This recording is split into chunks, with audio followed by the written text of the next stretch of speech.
কুরবানির ঈদের দিনে প্রথম মাংস রান্না খেতে খুবই মজা লাগে, আর আম্মুর হাতের রান্না তো আরও বেশি মজা।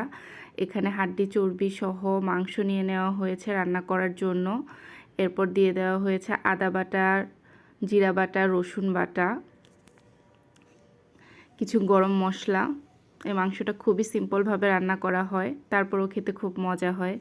এরপরে এখানে মরিচের গুঁড়ো, হলুদের গুঁড়ো, স্বাদমতো লবণ দিয়ে দেওয়া হয়েছে এবং ধনিয়ার গুঁড়ো, কাঁচামরিচ আর পেঁয়াজ।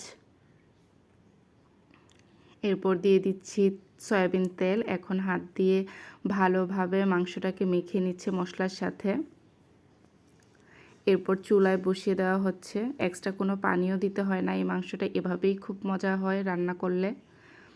এই যে মাংস থেকে পানি উঠতেছে, যেন নিচে লেগে না যায়, তাই একটু পরপর নিচে দিয়ে নেড়ে দিচ্ছি। এভাবে করে ঢাকনা দিয়ে রান্না করলেই হয়ে যায় এই মাংসটা, আর খেতেও খুব মজা হয়।